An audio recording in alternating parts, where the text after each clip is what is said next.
Check out beacons.ai/comics fund profit for all the C4 FAP links you could ever need, all in one place. You can provide feedback, listen, support, share, enjoy these. We have our Patreon there. You can buy us a beer or a coffee. You can check out our Instagrams, our Twitters, our Facebooks. Check out our YouTube page. You can email us. You can listen to our podcasts on Patreon, if you're a subscriber, on Apple Podcasts, Spotify, on Podbean. We have Google Podcasts on there. We have an Amazon wish list. You want to buy Kyle and I something? Fine. You can do that here. We appreciate it. We have Kyle's RPG podcast listed on there, so you can check out his Dork Day Afternoon offerings. We have Cowabunga links, so you can check out the Cowabunga Deep Discount FOC and pre-order list. Get on that. That's RLCS, so you can check that out as well. And we want to just give you opportunities to say hi, to check out what we're doing, support us if you would like, or just listen. Check out beacons.ai/comics fund profit for all the C4 FAP links you could ever need. Thanks. Back to the show. Aloha. This is Jason from Hawaii. Welcome to a special edition of the Comics for Fun and Profit podcast. In this episode, I will be interviewing British Fantasy Award-winning writer-artist I.N.J. Culbard. He is here to promote his latest work. Now, people can pronounce it either Salamandre, or I'm going to try to pronounce the French word, and I.N.J., just correct me if I'm wrong. Salamandre. Salamandre. Salamandre. Yeah, I do it really badly. So don't worry about it. I'm gonna, if you please forgive me, I'm going to stick to the Salamandre. I think that's cool. Yes, okay. Now, this book is part of the Karen Berger books. It is an imprint through Dark Horse Comics. This is an original graphic novel that is now available at your local comic shops right now. I.N.J., welcome to the Comics for Fun and Profit podcast. How are you doing today? I'm doing great. Thank you very much. And thank you for having me. No, thank you very much for coming on the podcast. Thank you very much. I'm going to ask you, may I ask, what does I.N.J. stand for? I never tell anyone. Okay, that's fine. That's fine. I make it up every single time. I'm joking on this. It could be Nicodemus, Jeremiah, it could be anything. Everybody knows the beginning is Ian, but I've never liked that name. So okay. So do you think? So I'm just making a joke.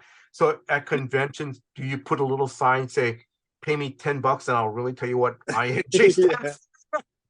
I should do, because I make a lot of money because I'd never tell them. So yeah, that's fine. Yeah. All right. And then I'm just gonna ask again, because again, before we started the interview, your book, I'm trying to find the correct pronunciation, but I'm gonna do the American version. Again, so I know I call it Salamandre. Again, may I ask, can you pronounce the French version again? The French, Salamandre. Okay. So it's Salamandre. Okay. And then of course as we talked about, it's French. And then I'm going to ask, what is the meaning of the title? Well, it's the surname of the character in the book. It's the surname of the character in the book, but it's it's just a salamander. But the reason for having the name as it is because I grew up bilingually, speaking English and Polish. And I think a lot of people, as I was growing up, they used to think that I kind of translate on the fly in my head when I go to one and I go to the other, but I don't. It's just an extended vocabulary. That's all it is. And when I was trying to convey was the way in which how I perceive being bilingual. And I was trying to show a way that actually kind of looks. So what it is you see a word, it's not spelt quite the same way, but you know what it is. And I realized that I could do that quite a bit with the English language, because the English language is, if I said to you vocabulaire français, you know that I've just said French vocabulary, right? Pretty much, yes, yeah. If I say nécessaire, then you know it's necessary, right? It's like okay. there's a heck of a lot of our own language that's actually French, so we already speak a chunk of it. So it would be easy. We also know, like, internationally, we know things like s'il vous plaît or qu'est-ce que c'est, or there's a lot of stuff that filter through internationally. And so I figured, okay, well, I'll just use a lot of French words that we kind of already know. What I won't do is, because there was this thing in the 60s where in France where they were talking about this thing called franglais, which is basically taking English words and making them sound French. So I didn't want to do that. I wanted to use actual French words and make people realize, what this means, right? When you see it. So when we see the title, it's a salamander. So you could call it salamander. You could say salamandre, but effectively, that's pretty much, that was the thinking behind it. And that's the thinking behind why the book has like a French theme going through it. So they say merci, they say au revoir, things like that. But they're all things we know as English speakers. Yes. So that was the thing I wanted to establish a sense of culture and a sense of history as well, because you'll get characters in it who speak nothing but French, but they tend to be an older generation. So the aunt that's in the attic, she's calling out to him for water. So she's saying, "Lo, lo," and he thinks she's saying, "Hello, hello." Right. So it's me, like, because lo is not something we would identify as being water, right? If we're in speakers straight away. So it is about a generational language as well. It allowed me to kind of, in a world building sense, it allowed me to give the world almost an immediate sense of history and culture. Yes. Yeah. Okay. And then listeners, I'm sorry. So we'll probably talk about a little bit more of that when we start talking about the book. Yeah. But that's right. Yeah. So when you talked about the auntie in the attic, that's right. I forgot about that. She speaks totally in French. Yeah. Yeah. Okay. Now I'm just going to go over some of your works, so like you've now that you worked on, like Tales from the Umbrella Academy, You Look Like Death. I'm going to try to pronounce this other title correctly. Celeste from Self-Made. I'm sorry? Yeah. Celeste. Okay. From Self-Made Heroes. And then A Shadow Out of Time. It was an H.P. Lovecraft story, again from Self-Made Hero. Okay. Yeah. I know I just only picked and choose. Is there anything that you want to add, or you want to for our listeners to really check out? There's a series called Brink, which I work on regularly. I've been doing that with a writer called Dan Abnett, and we've been working on that for a number of years now. We're on book 6 already, so there's quite a lot of those. And they appear in a comic in Britain called 2000 AD. And so they take a good chunk of the year when they come out, and so it gets collected up. They're quite large volumes. And also working with Dan Abnett, I worked on a series for Boom called Wild's End, which is an anthropomorphic series. The basic premise of it is War of the Worlds meets Wind in the Willows. That's fundamentally what it's about.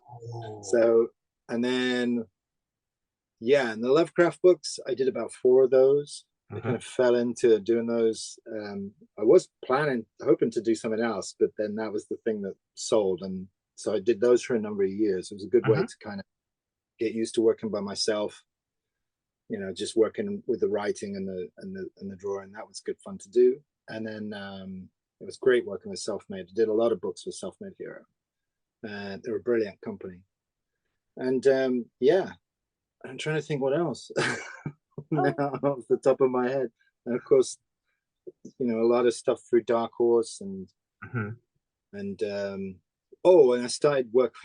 How could I forget this? I started work with Dan Abnett for Vertigo when Karen was at Vertigo, and we worked on a series called New Deadwardians. Oh yes, that's right. Yes, I forgot to mention that. Yes. Yeah, that's how I started working with Dan. That was 10 years ago, and we've done loads of stuff since then. But so I mainly work with him. I've worked with Jared Way and Sean Simon on the Umbrella Academy book, and yeah, that's pretty much. Otherwise, I kind of do some writing on my own when I can get to it. Yes. But yeah. Okay. And then now before we start getting into the interview, I want to give a few shout outs. First off, I want to give a big shout out to Hannah Bahedri of Superfan Promotions for setting up this interview and for an advanced reading copy. So Hannah, thank you very much. ING, would you like to add anything to that? I'm on the spot there. I've forgotten. Next question. I've forgotten that bit. Yeah. Oh no, I'm drawing a blank. I knew I would. It's okay. It's okay. Don't worry. It's because I did that long list of all the other books. Okay, don't worry. So in preparing for this interview, I did some research, and I would give a couple shout outs to some friends of the show. First off, Barbara Dillon. Barbara, I just want to give you a big shout out. Barbara is from Fanbase Press. Her written article, Fanbase Press interviews I.N.J. Culbard on the recent release of the graphic novel Salamandre. That article is up now on fanbasepress.com. It's dated December 12th of 2022. Also, too, I want to give a shout out to Brad Gullickson of the Comic Book Couples Counseling Podcast. I checked out his interview. It was dated on December 3rd of 2022. That episode, if I got this correctly, is up on their Patreon site. So if you guys get a chance, please check out INJ's other interviews with Barbara and with Brad as well. So, all right. So INJ, where can listeners follow you on social media? While it still exists, on Twitter. It's at INJ Culbard on Twitter. And similarly, I think it's the same. I think it's like an at when you Instagram. I can't remember how you Instagram. I'm I.N.J. Culbard on Instagram as well. Okay, thank you. And then I'm just gonna go just briefly. I'm gonna ask you about your origin story. So, where did you grow up? I grew up in Southeast London, and then because I grew up my mother's Polish. My mother was Polish, and I grew up on going to Poland a lot as a kid, and then coming back quite a lot. I pretty much had every single summer was spent in Poland as a child. So yeah, and that was during the 70s and the 80s and the 90s, really, the beginning of the 90s. I would travel over to Eastern Europe while the Berlin Wall was still standing. So it was during the Cold War. And yeah, which is kind of the inspiration for the book, really. Yes. Now, and then I'm going to ask you, do you remember, just like what comic series, you read when you were a kid? I read a lot of, I read Marvel. I read a lot of European stuff. I read Tintin, Valerian and Laureline, which I absolutely loved. And then there was, what else was there? Oh, Lucky Luke. There's tons of stuff like Asterix and a lot of Marvel stuff. I remember but I read weird stuff I did read Werewolf by Night. I can remember number 13 was one of my first comics, actually. Oh, nice. And then there was a lot of stuff. 2000 AD. And my mother used to be a nurse, and every time they were throwing out the magazines from the waiting room, I got all the comics from that. So she'd come up with an absolute stack of comics. And so I read loads of stuff. I used to read, there was what was a girls comic back then that was called Misty, which was like a slightly supernatural comic aimed at girls, and that was brilliant. It was a cool story in that called The Sentinels. Loads of stuff, really. Just anything. If I had a picture in a speech bubble, I'd be reading it. So yeah. Sorry, I'm going off the cuff. I've always wanted to read the right? Valerian? Am I pronouncing it correctly? Valerian and Laureline. Yeah, that's right. Yes, I've always wanted to read it, and that was amazing. Because you see, I know the time when I think it was Return of the Jedi hit the screens in the UK back in the early 80s. Yes, they brought out 4 volumes in English of Valerian and Laureline. Yes, and I couldn't get any more after that, and I basically then picked them up in French, and then and so that was the only way I could access them. But I read other stuff as well. I read Thorgal, which was a Barbarian series as well. That was a European book. There was loads of stuff that I used to read. Yeah. Okay. But yeah, Valerian is fantastic. Really loved it. That was one where I used to sit in science class because the books we got, the textbooks, they were big enough to hide it inside.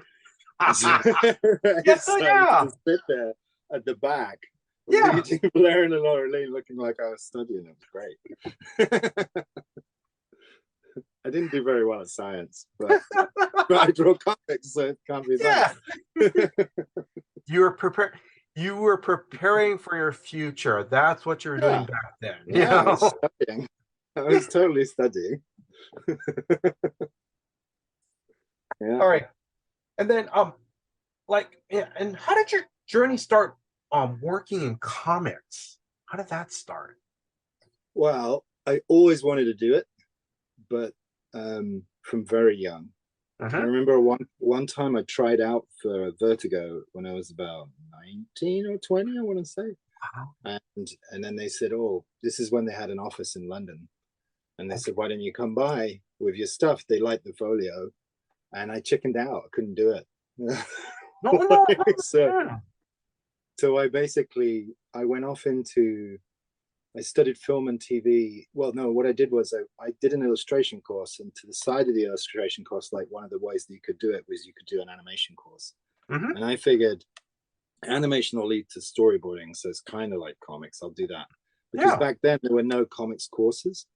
So I could kind of the only way in of doing comics that I could think of was to do storyboarding.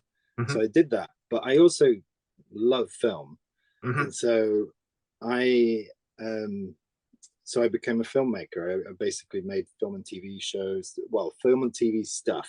I made stuff to be made for film and TV. I did a lot of development work, and ended up as an animation director in London, and that kind of But while I was doing it, there was a lot of times when because I ended up being a development writer and stuff for the BBC and places like that, Aardman and stuff. So I developed shows to get made. And you could make a living just pitching shows, right? You just have to come up with them. But you could do that all the time. And so, and I kind of carved out a little niche for myself doing that. But what that meant was you ended up seeing things just stuck and not actually get made. Yes. And so I can remember thinking, if I made a comic today and I just sold it, and which is what I did. I sat down one weekend and I did like a stream of consciousness comic. And it was 35 or 36 pages long or something. And then I went to work. I used the photocopier. I printed 10 of them. And I went into Gosh Comics in London. And they sold all 10 of them. And I sat there and just thought, this is great because I can make something and people can see it. And it was a really kind of like punk way of doing it as well. It's just a photocopier, some staples, and just you can just go off and do it. I loved that. And so there's me trying to make TV shows that aren't getting made, but they're making comics that people are actually reading. We were crewing up once for writers for a writing room. And one of the guys that came along, he was a comic book writer at the time. He was Ian Carney. He did a series with Woodrow Phoenix called Sugar Buzz. And he showed up for the writing gig on this TV show that I'd had commissioned. And when he showed up, he said, oh, I recognize the style of the show. It was a comic I read, and it was my comic. He'd actually picked up a copy of it. It's crazy. Nice. Like, yeah. And I was like, oh, you're one of my 10 readers. Yes. So it's a small world, but then I've always wanted to do it. So And then my son was born 17 years ago. My son was born, and I can remember just before he was born, I thought, I'm going to change careers because that's the most unsensible thing you could do. Yeah. A child, and you've got a good career in TV, and so I decided I was going to switch. But it was a good motivator because you got to feed a baby, so I decided I've got to get work, and it really drove me to do it. And and that worked out fine. So that's okay. But I think, I that was the bit where I sort of changed. And I got in at Dark Horse doing the new recruits program for them. I had 2 stories in the new recruits graphic novel that they brought out. And then also I tried to get work at 2000 AD originally, which is where I work all the time now. But I can remember they gave me a rejection letter, and I got it on the day my son was born. Oh God! So of course, because I was so happy because my son was born, I remember reading this rejection letter, going, "This is lovely." They're so kind, being really complimentary. That's not a knockback. It's fine, I was okay with it. And then, but after that, I kind of knuckled down, and I had. I remember meeting up with Disraeli, who's an artist for 2000 AD as well. He's done loads of stuff, and he happened to live in the same town as me. And I don't know how, it was through Blogger, I think. And I contacted him, and I said, "Oh, you live in the same town. I happen to do this stuff." I can't remember how I introduced myself, and he said, "Why don't we meet up for coffee?" So we did, and I talked to him about what I wanted to do. I showed him the stuff that I'd done already, like the stuff I'd done for Dark Horse, and I was super critical of my own work. Yes. He thought that was really cool. I was able to just take my own work to pieces. But I mean, I have an art student background, so we're used to doing that. So it's not a problem. But, and then he said he was meant to be drawing Picture of Dorian Gray with Ian Edgington writing it. And he just contacted me and said, "Do you fancy drawing that? Because I'm busy doing something else." It's a 120-page book. I went, yeah. And so that's with Self-Made. And that's essentially how I started. I just basically didn't stop from that moment on. Nice. I just worked real hard. I got 120 pages, my first thing that I had to properly do. And I remember looking at that number going, that's a lot of pages. So what I did was, I remember I made it all double page spreads. And so now it's just 60, right? So I was mentally breaking it down so it wasn't so scary. Yes. And then I worked like that for about 3 or 4 books. I worked in double page spreads for Self-Made, all the time, and that worked out fine. And then, didn't look back. I cut my teeth doing long books. And so I got used to the whole process of turning a book around. We'd have 6 months on each book.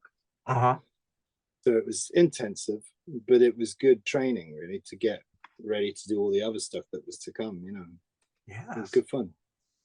Oh, okay. No, thank you. Thank you very much for answering that question. It's like, wow.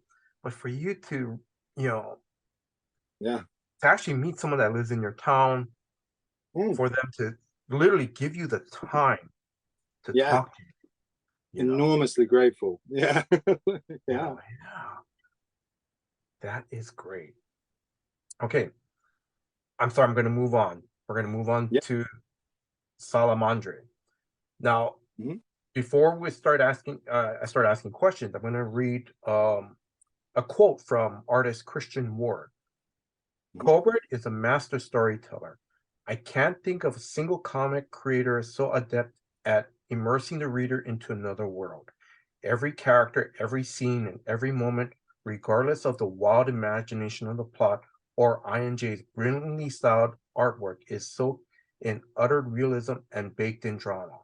Salamandre is an adventure worth getting lost in. I'm going to say I agree with that. I really. Thank you. Very good. It's I'm sorry, I'm kind of going off the cuff here. I'm not going to spoil too much, but because Christian Ward is right, because it's there's pieces of the story that I that are, that are familiar to me, familiar, that me as a reader is familiar, but yet it's like in the first page, you show like two maps, and then you see the science teacher. He has the globe, so we know that it's not taking place on Earth. It's not set on Earth, but it's familiar. And then once I forget all, because once that's out of the way, it's then I'm in this world, and yet it's recognizable. It's slightly different, but I still recognize it, and I know, and the characters have the same feeling as what most of us go through, what we deal with: happiness, sadness, loss, grief, and hope at the end. So yeah. Oh yeah, that's great. I had with that opening bit, I had I was trying to convey straight away, this is, like you said, it's not the same place, but it's kind of familiar to you. I had that experience as a kid, just traveling, because I traveled a lot as a child. And when we used to just very simple, small stuff, like we'd be traveling by car one time, and we'd pull up in Holland, or we stop in Germany somewhere. Yes. And we just go to a gas station and go in, and things would be kind of like how we do it at home, but slightly different, right? And it's that I'm trying to catch on to, is that essentially things are kind of the same everywhere, but just a little bit different. That's all it is. It's no big deal. Yeah. I love that sense. I remember as a kid, I used to pretend. There was one time we pretended I was just in a slightly different parallel universe to her. Yeah, I loved it. It was great. Yeah, and because the other thing is, when you get to another country, especially if you're living there for a while, you have to accept the food, right? Yes. And however the food is, that is how you're going to be eating now for the next 6 weeks or whatever. And that's a key thing. That's like, because that's changing you when you're there, like that's a big deal. And I remember having that, because of course the food culturally very different to the UK in terms of what they eat. I mean, the closest thing that Polish cuisine is to probably Korean food, because we have dumplings, we have noodles, we have pickles. It's essentially the same food, right? Okay. So when you go, but I would say that it's the same. It's just harder. It's a little bit harder, because if you put buckwheat in with some of that, then it becomes a lot more dense. But it's fundamental. It's that kind of cuisine. And so, but when you're there, it's quite different on your stomach as well. So it's like when you eat food, it's like there'll be preservatives and stuff like that. Whereas in Poland, the food's basically organic. So you are eating fresh stuff, and it's going to be quite heavy, and it's like, So I used to love that subtle difference as well. And culturally, like we'd have. I still have this now, where on Christmas Day, we have like a Polish spread, and that's like cold meats and all that kind of stuff. It's very like, we have a salad and stuff like that. So it's I really like the cuisine over there. So yeah. No, but I love how you pointed out that it's even in your book, it's a different. Literally, it's a different world, but for us, in reality, just going to, like you said, just going to a different country, there's things that are still familiar, but yet it's different. But yet, it's pretty much this. They're things that we recognize, and it comforts us. Yeah, that's right. Yeah. Oh, yeah. But that's a great way to put it, though. Because that is a really great way to put it. I'm sorry, I.N.J. I'm gonna start continuing on, because if not, we're gonna start digressing to other things. No worries. All right. So now before we start talking about the story, at the end of the book, there's a picture of your father, and it's dedicated to him. May I ask, can you talk about the dedication to your father? Yeah, there was something about the book when when I was making it, I was really, because the character Swan Salamandre is based on him. Yes. But my father was someone who he was like, everybody had a tall tale about him, right? Yes. And my parents separated when I was quite young. I was about 7 years old. And so I didn't grow up with him in that sense. I did at some point, I just didn't remember. That's the thing. So I didn't really have memories of him. And so he's like an idealized version of that in a way. And I think one of the things I was trying to do was to kind of get something back from that. And as I was doing the book, and he kept popping up in the book, I mean, to put it this way, he passed away before I got to see him, about 20 years ago now, and 23 years ago nearly now. And so he passed away. I went to his funeral. My whole life I've been told I look just like him. So when I showed up at his funeral, I think everybody thought he'd showed up for his own funeral. So, and we've been estranged from him for years, like 20 odd years by this point, because I was about 27 when he passed away. And I remember being there, and after the funeral, at the wake, everybody in the building was talking about him. And because his stories about him were just bigger than, big, tall tales about him. Everybody had a story about him, and I didn't have any because I didn't have a memory of it. But what I found out was that as I was doing the book, the scenes where he's in them, I remember there was like one bit I had left to do with him in it, and I was really struggling to finish these pages. Like, they were taking weeks, like they were taking a long time. And then I realized that what I was trying to put off was not drawing him tomorrow. And it really hit me that for years I thought I had no memories of him at all. But then I realized that, because the book talks about this quite a bit, is that it pops up, and memory comes up quite a lot in the book. But what memories actually are emotions. So emotions will prompt a memory from your childhood or whatever.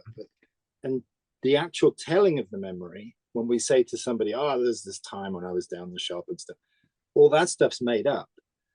What we're trying to do, so every time we tell someone the story, it kind of changes, because that stuff we kind of make on the fly. Neurologically, that's actually what's going on in your head. But what you're trying to express is the emotion. Yes. The emotion is the true story, right? And so what I did was, with this book, I leaned hard into the bit we make up. So that's why it's kind of not a real place, and it's not real names. And I go really into that. But at the heart of it, it is a true story.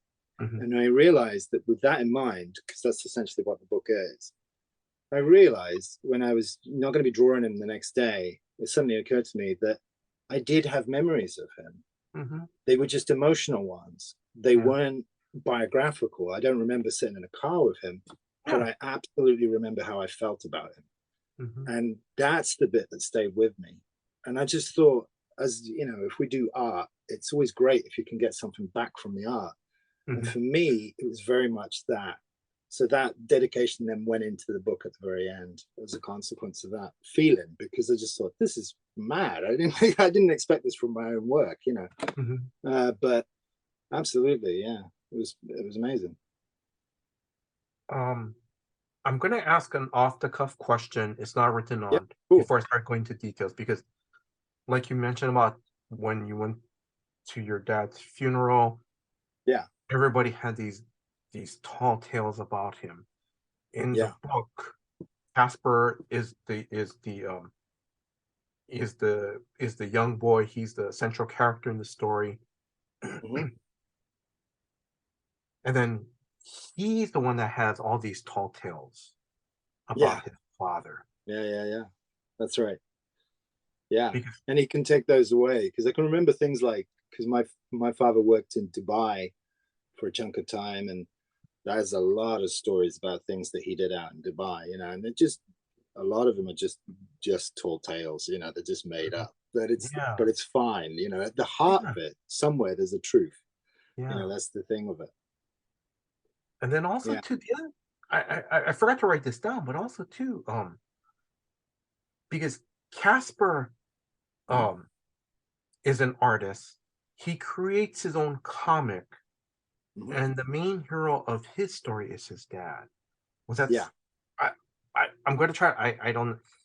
You can elaborate more, or you can. But was that a conscious effort on your part for Kaspar to make, his father, Swan, the main character of his comic book?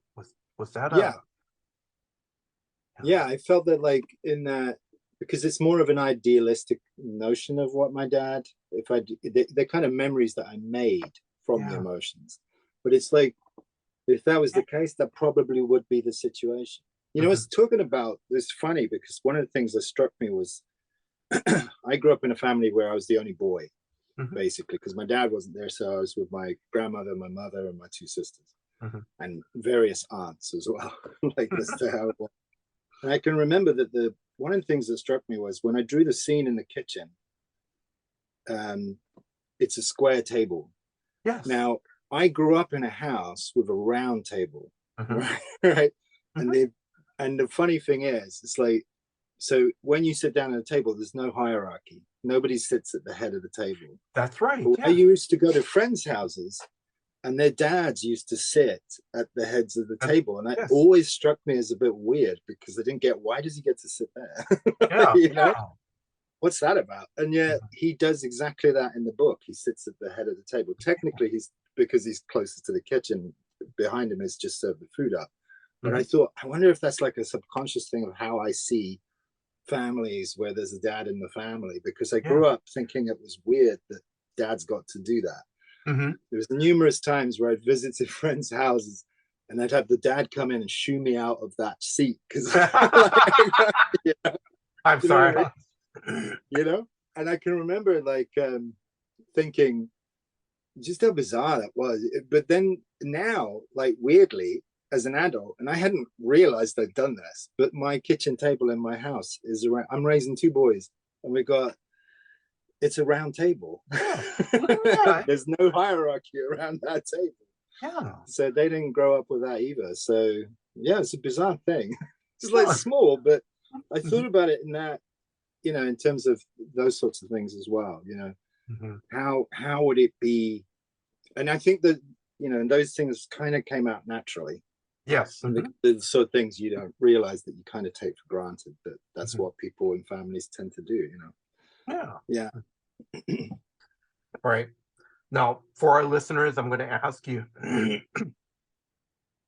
for our listeners, can you tell us what the story is about?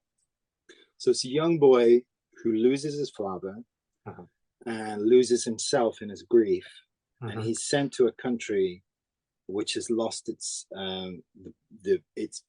ability to express itself artistically, because it's been taken over by a totalitarian regime. So it suppresses any kind of artistic expression.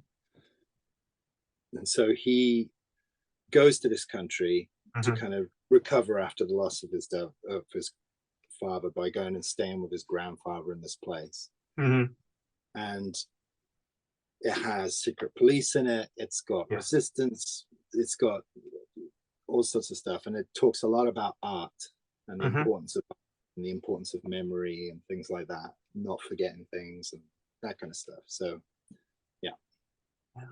and then before I start getting into asking about some characters and stuff like that, what inspired you to write this story?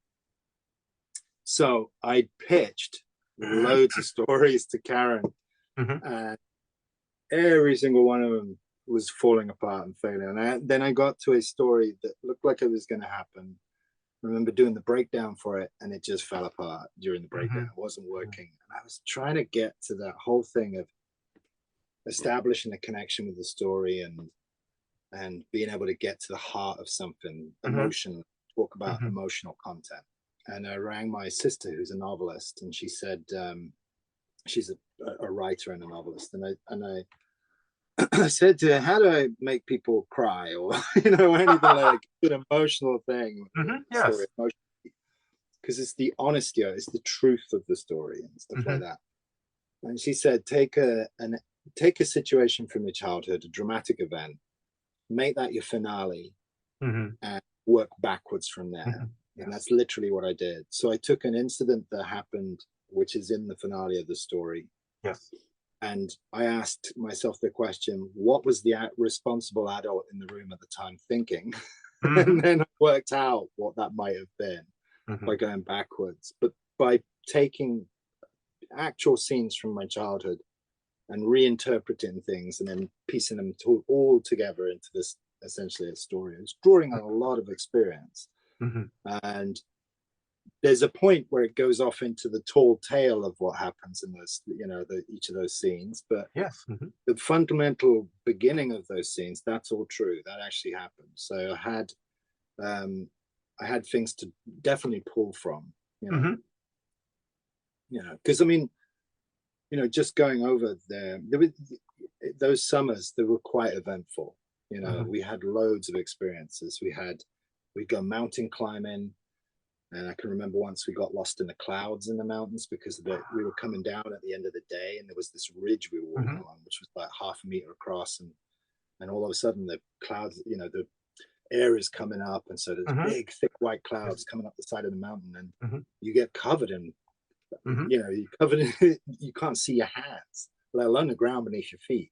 So you have to stay still, and then it clears, and the sense of vertigo that you get when you suddenly been able to see the sheer drop on both sides of the mountain, all that kind of stuff we got to do. I mean, we traveled all over the place, and we did loads of amazing things that when I came back and we did our what did you do this summer report, like, it looked like I was making it up. So, yeah. And then so it was cool. And forgive me, I may have missed it, but I know we talked about a little bit before we started the interview. The summers when you're a kid, you travel all over Europe, but there was, and correct me if I'm wrong, you mentioned that you and your family went back to Poland a couple during the summers, right? Yeah, that's right. My mother was Polish, so we'd travel across. We'd either go by plane, train, or by car. Plane, train, or automobile, but we would do either one. Yes. And we used to go the train, the car, or bus. That was another one. So we used to do different journeys across, but it always, unless it was the plane, it always involved going through the border at Berlin, or at some point there was certain other checkpoints you could go through the Berlin Wall effectively. So that's the Iron Curtain. That in the book is the Iron Veil, and that's the Iron Curtain, basically. And so, that's where that came from. Okay. But, so we used to. There was a number of times where, I mean, the scene in the train station where he comes out into that happened. There was, I mean, I wasn't hiding anything, but we did have our carriage turned over. We had to stand there. There were guards with guns and dogs, and it's quite scary. And that is a ghost station. It's called that because of the fact that the trains don't officially stop there. You just get searched. Yeah. And they come on and check for tickets. And that was the crazy thing too. We crossed that, and it was always seemed to fall at midnight when you crossed it. But that meant that all the neon lights of West Berlin, you crossed over to East Berlin, it was just dark. And it would be dark until morning, the whole journey. So it was a weird sort of, it felt like you really were crossing midnight. Into some other place. It was bizarre going by train, but it was a harder journey as well as a kid than Kaspar had, because I had to catch a boat first. So it was a boat to Holland. That's right. Yes, and a Russian PKS train all the way that is bound for Moscow, but you get from Warsaw along the way. Yeah, so I had to, and I used to travel on my own quite a lot. So. That also happened, but I think I can't remember how old I was. Very young, I think. We used to fly alone often, so and I was, because my mother was a nurse, so she would have to get rid of me for the summer. So that was why I ended up in Poland often. I even went when Chernobyl happened. Oh God! So we had acid rain over there, so we had to take these, like, the iodine tablet that we had to take. I don't know if you've seen the TV show Chernobyl, but they had to take these big chunky tablet. That was horrible. It's like something to give a horse. Oh God! It's huge. Yeah, we had to take these tablets for to avoid, because it could be in the food we were eating or in the water. The radiation, acid rain. God. Yeah. So INJ already, you've talked about your experience in this, going in the summer, going to Poland and so forth. And this is a perfect segue to, can you tell our listeners, so basically, I'm adjusting the question a little bit, but so is Kaspar in the story, is that somewhat you in the story? Oh. That's a much more polite version of me, Mhm. I was a lot less patient than him. The scene where the guy on the train won't move his bags. Yes. Well, that actually happened to me. The guy, one was much ruder than the guy on the train. The guy was actually a horrible guy. Like, I took his briefcase and threatened to throw it out the window if he didn't put his bags in the corridor. So that was slightly different. Yeah, I was a lot more confrontational than Kaspar. Yeah, I was rude to people, but only if they were rude to me. I wasn't nearly as nice as Kaspar, though. All right, and then I'm gonna ask if you can Kaspar's mother Eloise. Is that based on anyone, or is it just No, that's it. It was more that it was like, I think the two characters in it, really, the grandfather is almost a replica of my actual grandfather in Poland at the time. Okay. Because he did used to keep snapdragons in his pockets, and he used to explode them behind people, and he was incredibly childish, right? And so kids loved him because he was just really childish. And then my dad, and of course Swan Salamandre's very much based on my dad. Yeah. On what people used to tell me about it, but yeah, basically. Yeah. So it was it was quite it's funny because like my older sister says that but in a lot of ways I am just like my dad was, so when building that character, there's elements of him and how he is with how I am with my own sons. So it was a lot of drawing on that, just experiences of my own from being a dad. So I had to build him up in that way. But the vibe of him is, I think, pretty much spot on. That's definitely how I feel that he was. Get my drift. Yeah. But, yeah. But Eloise, no, my mother was a nurse, so not quite the same character, but yeah, it was. I never had to go abroad like Kaspar does because there was, not for the same reasons as Kaspar's situation. It was more convenient for a nurse working for the NHS. But to me, I'm just saying because because just listening to you talk about it's just looking kind of like hearing what you're saying, and you can look back and said, basically there were adventures, like you said, you'd be hiking and you guys be in the clouds, and because I'm not going to experience that. I not like most people in the world are not going to experience it, but you have experienced it. Yeah, I think it's like when you draw and stuff like that. What I was trying to do with it was to really tap into how we all feel about losing someone. Yes. And it isn't just about how we might lose someone, but also how we might lose some aspect of ourselves due to ill health, or some aspect, or our jobs, or something. It's that kind of thing where it taps into how it's a much more broader sense of what grief is. Because I can remember as a kid, to put it in perspective, as a kid, I had technically lost my dad when I was 7. Yeah. And all those years building up to before he actually died. That's why in the story he's in a submarine. He's technically not dead, because he's just somewhere nobody can reach him. Yes. And that was very much my experience as a kid. But that is grief, right? So for a child who loses a parent that way because they can't see them, they're estranged from them, or even if the parent's in prison or something like that, then it's, that in and of itself is a sort of loss because they don't get to see them. Yes. Or they might lose them because they've, the parent might have dementia or something. And then, so it changes how, when you eventually lose someone, how that loss feels in a way, because you kind of have the shock of loss isn't Yes. really there because you've had it over a long period of time. So it's a very different kind of grief. And it's for one that people don't tend to recognize as a loss either. So you won't get the sympathy from somebody, you know, who says, I'm very sorry for your loss if you know, your dad has left. You know, they're not going to say that. But it's fundamentally, it's the same sort of thing, really, especially to a kid, you know. Yes. So it was looking at the way that we look at grief as well. So the way that we understand it. Loss is loss. And it's really, it's the same for everybody. It could be a pet, it could be anything, but we all experience it. So hopefully what I've tried to do is convey something that's a very common, you know, common language thing. You know, it doesn't matter where we're from, who we are, it's going to hurt like this, you know, or it's going to be like this for you, or, you know, it's that kind of thing. It's going to hurt fundamentally. You know. Couple things. I'm going to start moving on. Sorry.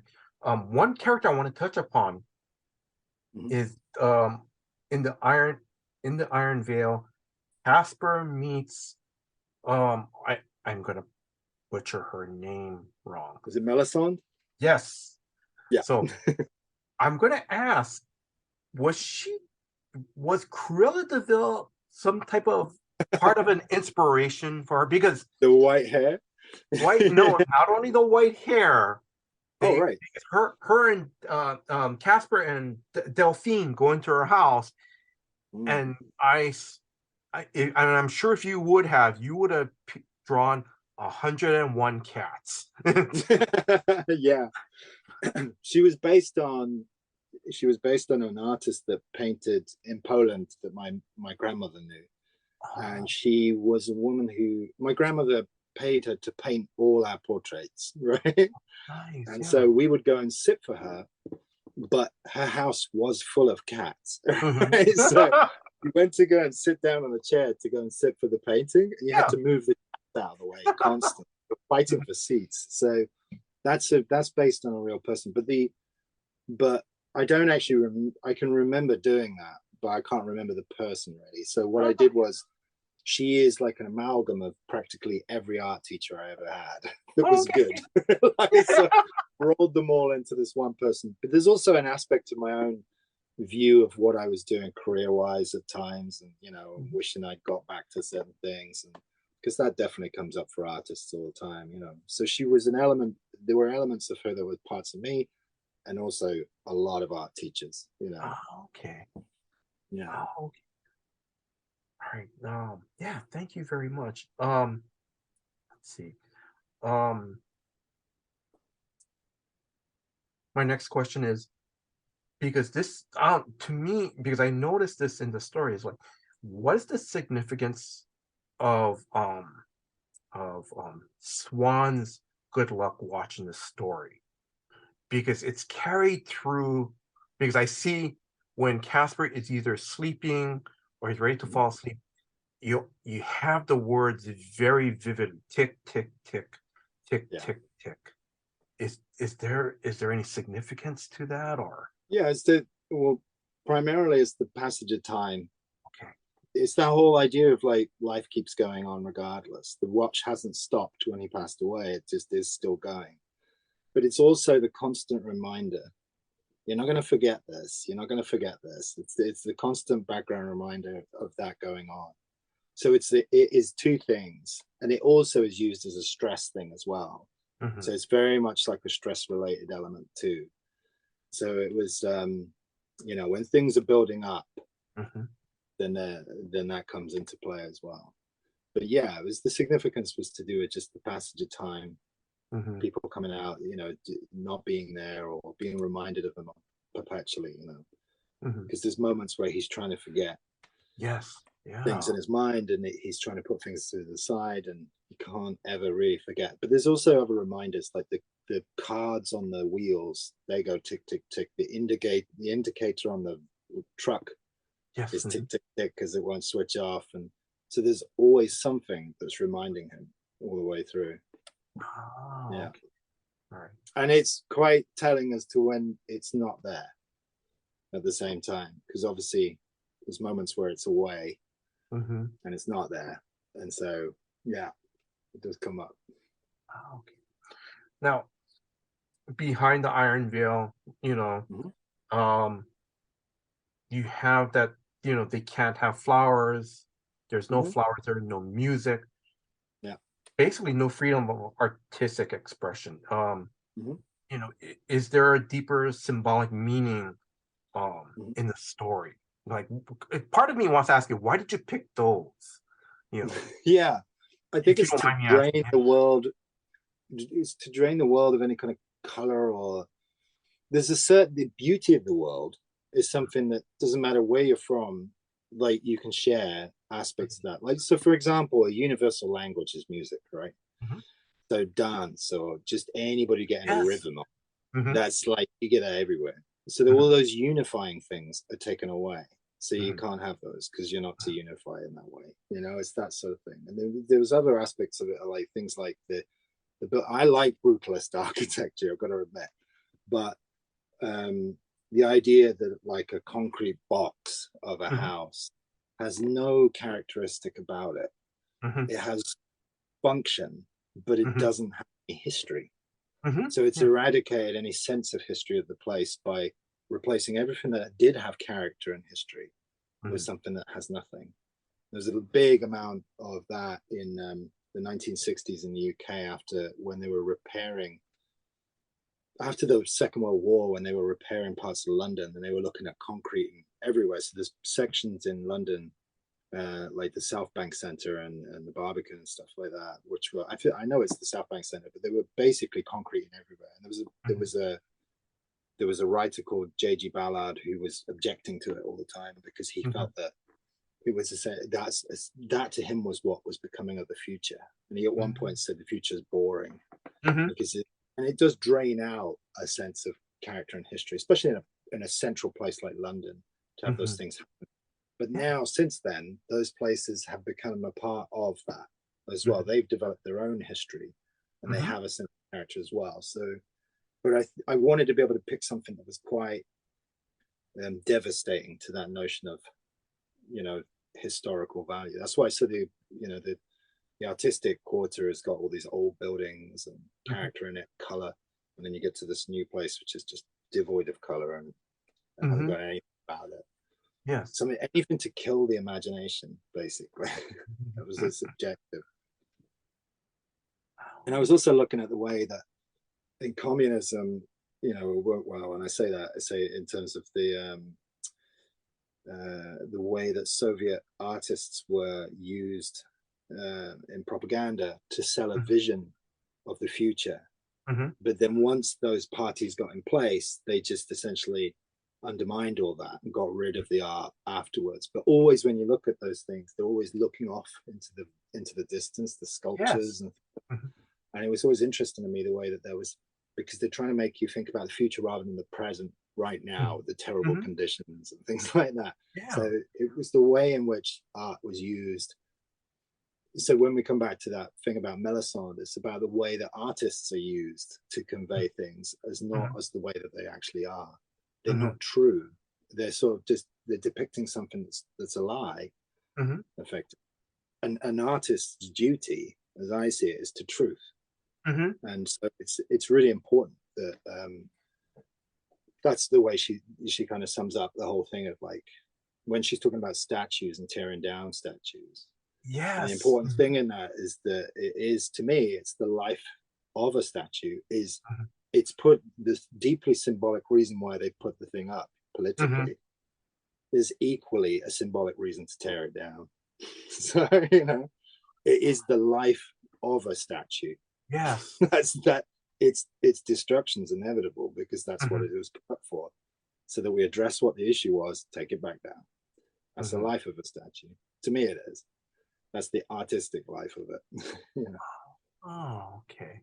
No, I'm sorry because I'm not going to spoil it, but now I understand when Kaspar and Delphine go back to Melisandre's home.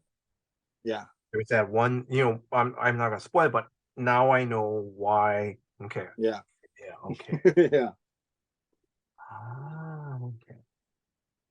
Okay.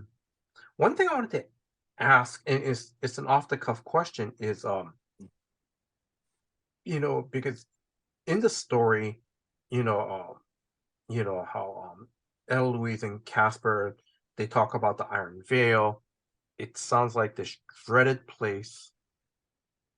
We go with Caspar there, and it's not drab. It's not, it's not, we don't see these long lines, bread lines, Yeah. Because I remember, in the 80s, we used to hear about bread lines, Yeah, I stood in one. They were very long. Yeah. Sorry, yeah. Yeah. But but when I see, his grandfather's home, it looks like, it almost kind of looks like a home, you know, that's not inside the Iron Veil, or when Yeah. when they go visit Auntie's home, you know. So I mean, Yeah. because we talked about it a little bit before, and if you're okay talking about it, we talked about it a little bit before, but when you said, when when you've like um gone inside the wall, the homes are pretty much, you know, you know, there was a warmth to it. They had their own cultures Yeah. inside. So, was that intentional in the story to make sure that, Yeah. there wasn't this drab place? It just looks like, Yeah. anywhere else in the world. I think it's like when you have that level of people kind of have a view of it where it just seems like, because the view of I think the Western view of the Eastern Bloc in the 80s and the 70s and the 80s, Yes. was that it was all, everything must have been black and white, Yeah. or Yeah. it's really Oh, yeah. drab. But once you got in the homes of people, they're warm, they're full of culture and character, and Yes. the person's dignity, is sense of self dignity, their own, they and the hospitality was always there and really warm and welcoming. Yes. Because the heart of the person is not gone.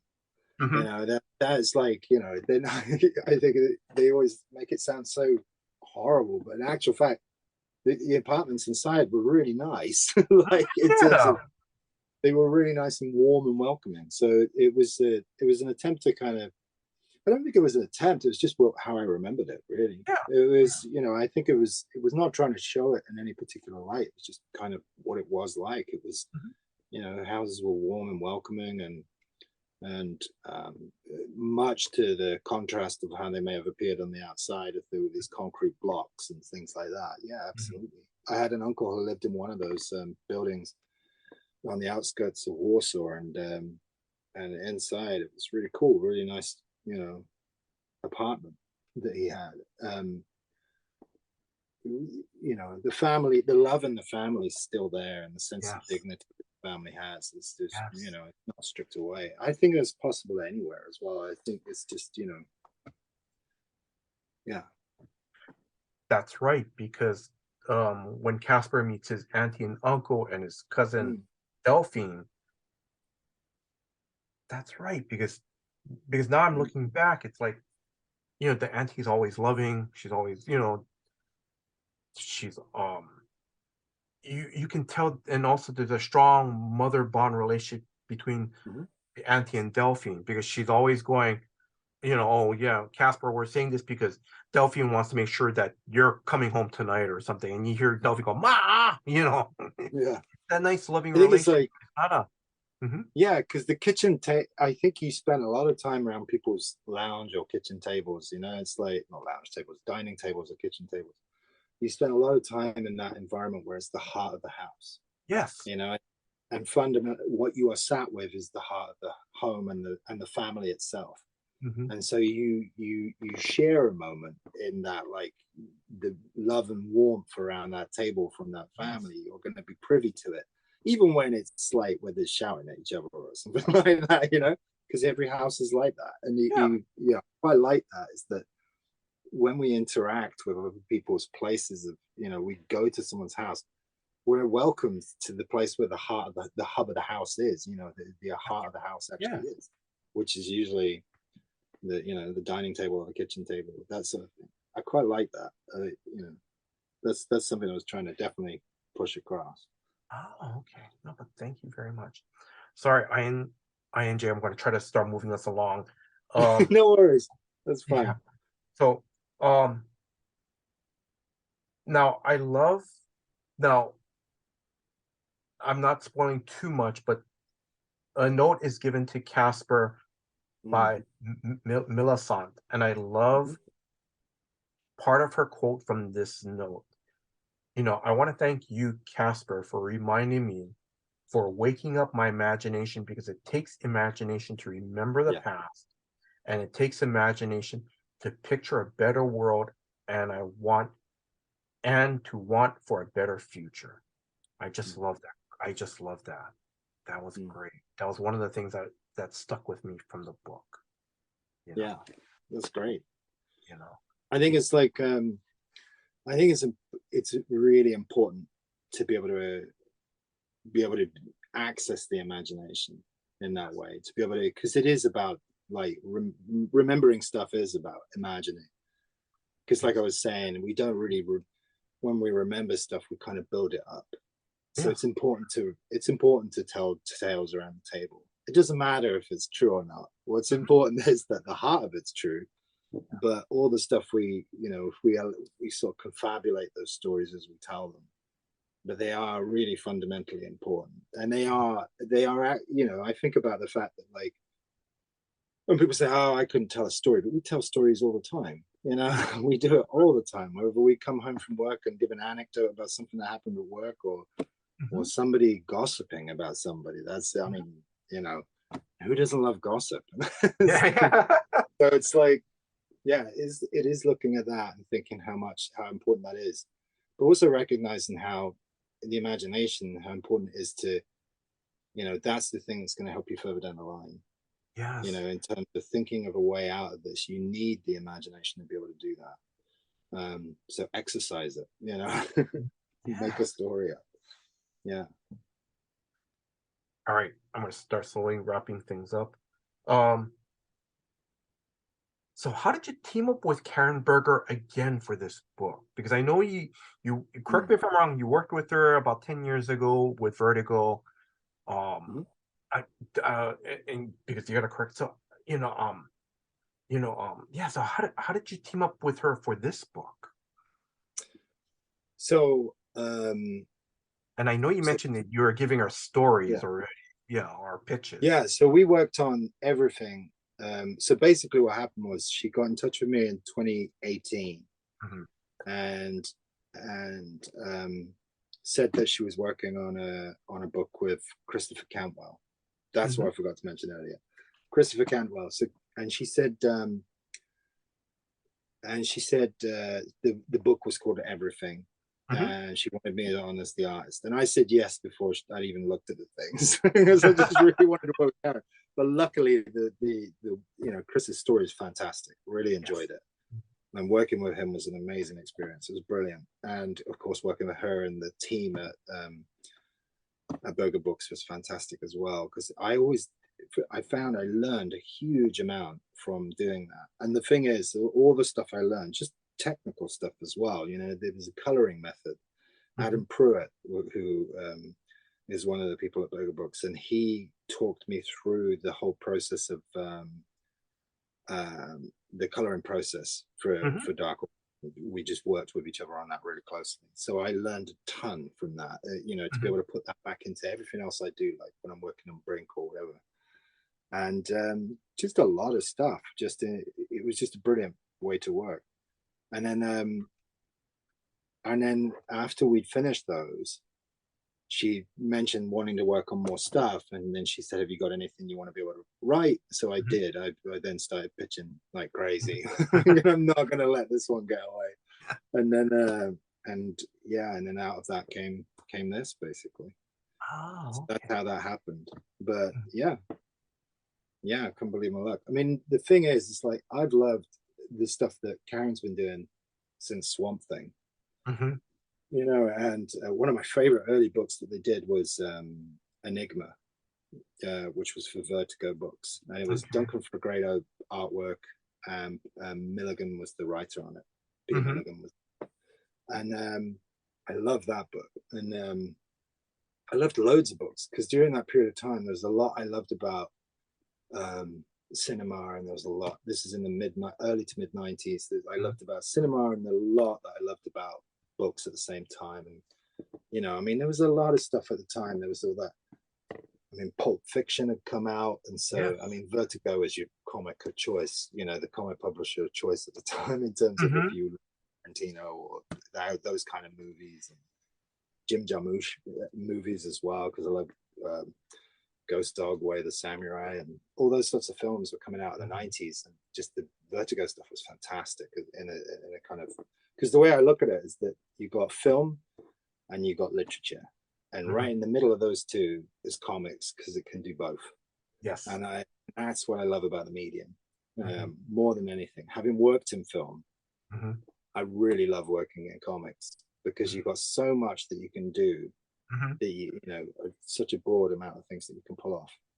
So I love working that way. But yeah, so, and I'd always wanted to work with her. And when I was 19, and I actually went to the Vertigo, I think I was 19, something like that, and I went to the Vertigo thing in London, and I chickened out.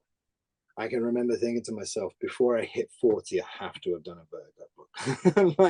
And I was fast approaching 40.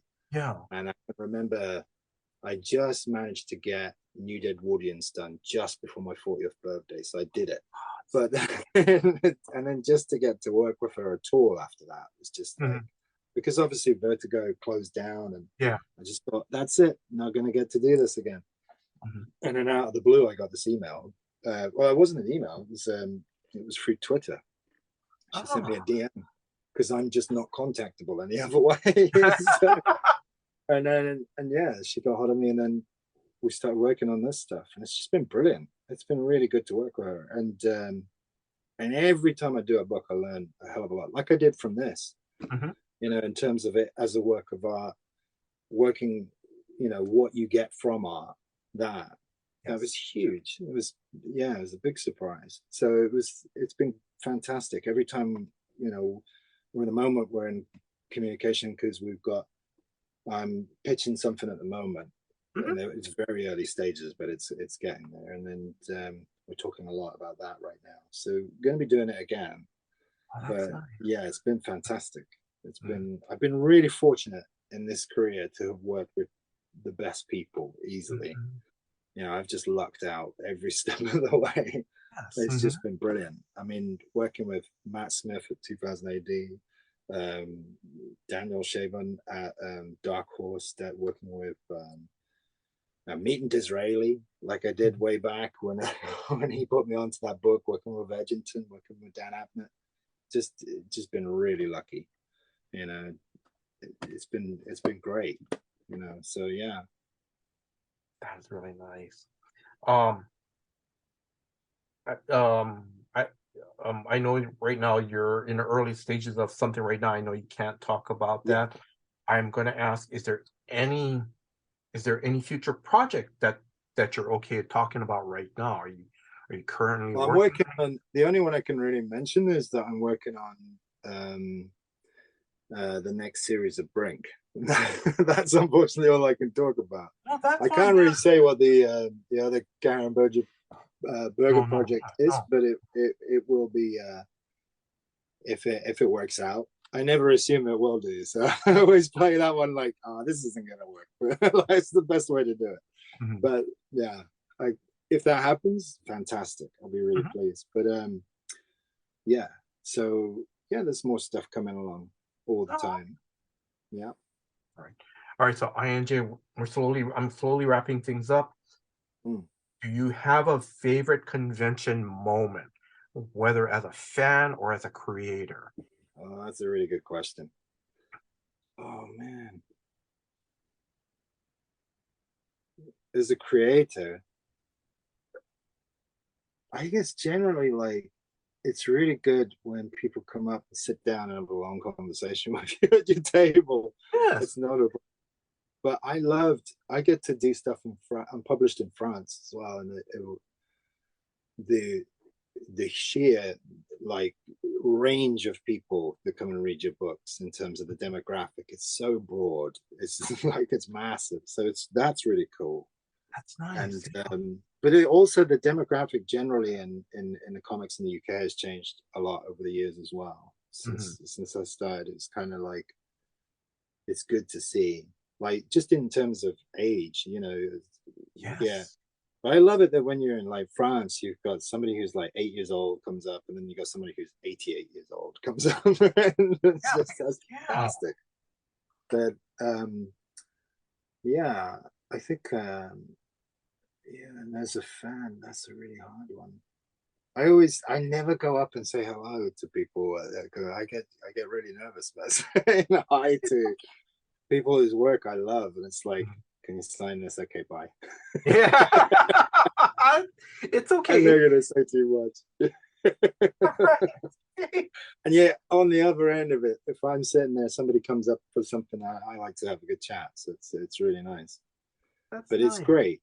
I remember one kid coming up who had surgery on his eye. He'd been in hospital for a long time, and this is a kid in France who came up, and he'd been reading my books while he was in hospital. It was just really sweet to know that those books were something he really enjoyed while he was having a miserable time in hospital. You know, it's just really nice to know that he was reading stuff that I'd done.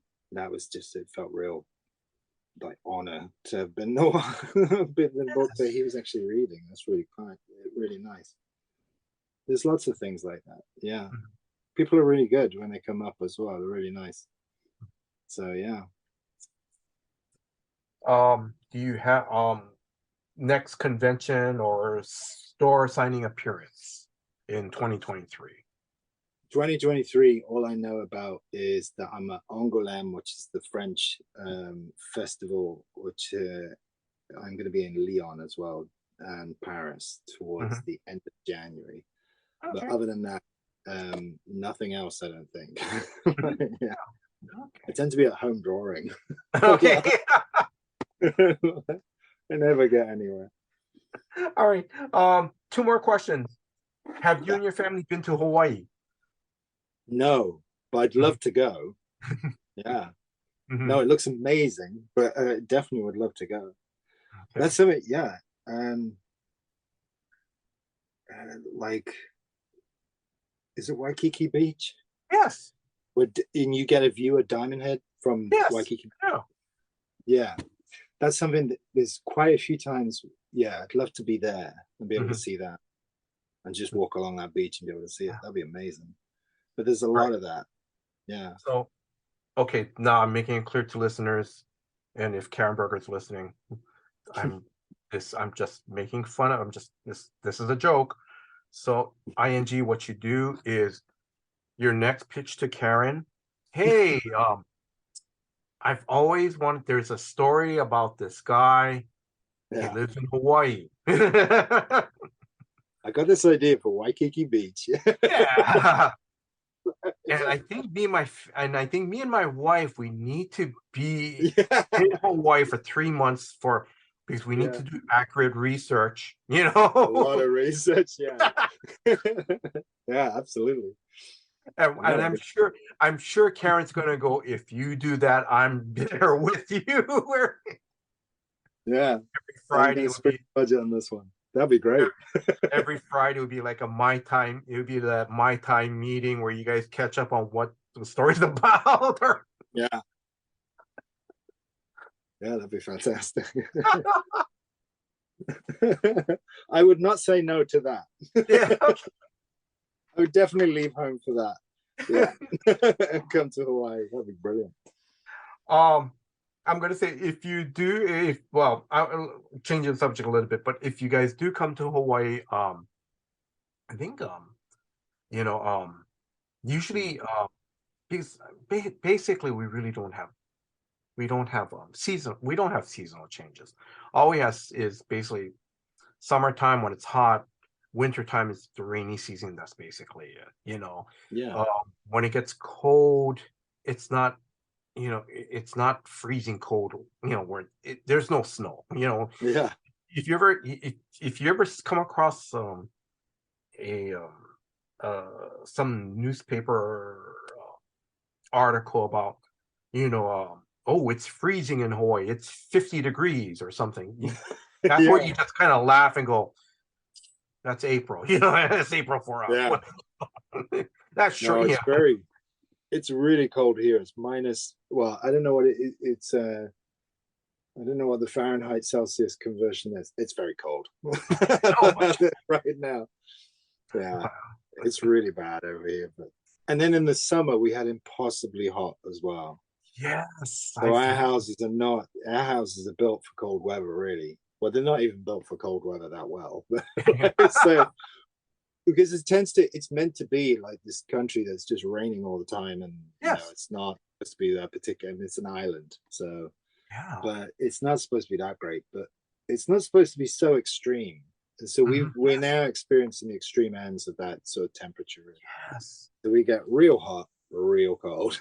I mean, Poland's colder. I can definitely vouch for that because it gets Siberian winters, so they get really cold weather. But we have, it's quite cold for here. Yeah. Last question. So yes, I want to come to Hawaii. 100%. I think most of the people living here want to come to Hawaii. I'm joking on this part, ING, but if your sister hears that you're coming to Hawaii to do some research, you'll be going, no, I'm sorry, sis. It's just me and the wife, and our kids. Yeah. Yeah. Or maybe that's what you should tell your sister. Hey, when their next story, pitch this to your publisher. Yeah. All right. Last question. Any closing words to our listeners? Well, thank you for listening, and hope you pick up my book, and and keep on reading. ING, mahalo. Thank you in Hawaiian. Thank you very much for your time. Thank you very much. I know we've gone over an hour. Just thank you very much for your time. Thank you for giving me the opportunity to interview you. I wish you all the success with Salamandre. Again, listeners, it's out in stores right now. If you are a new comic book reader or a lifelong comic book reader, please check out Salamandre. It's part of the Berger books line through Dark Horse. It's a very good. It's an original graphic novel. It's a very good story. It deals with one child's experience of going through literally the emotional stages at a very young age of Kaspar is 11. He goes through what his world, a world of stability of his parents, both his parents, and then when he loses his dad, he goes through like a depression and he starts losing everything. But at the end of the story, there is a rebirth. There's hope in this. So if you guys get a chance, please pick up, and I'm going to call it's a slice of life story. It's something that touches us. It does. It affects us. So, and INJ, I'm going to ask you, please just give me a moment for this, because I really want to thank Drew, the host of Comics for Fun and Profit, and Hannah of Superfan Promotions. They do all the hard work behind the scenes. Hannah sends out the press releases. She scheduled interviews, send me advanced reading copies. Drew, he does the editing. He writes the promo when he posts the interview episodes, and he's the one that also releases the interviews as well too. But more importantly, I want to thank them both, because what it is that they're expanding my comic book horizon. I still love superhero books. I love them, but stories like Salamandre, personal stories, these stories, that has a little more emotional attachment to it. It deepens my love for the hobby, and I encourage everyone who's listening to this episode, to take a chance and try to pick up something new and different in your local comic book shop. So, and I need to also do a plug for this. If you are a new listener, please check out new episodes of Comics for Fun and Profit that comes out every Saturday.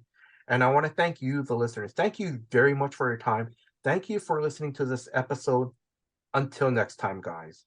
Aloha.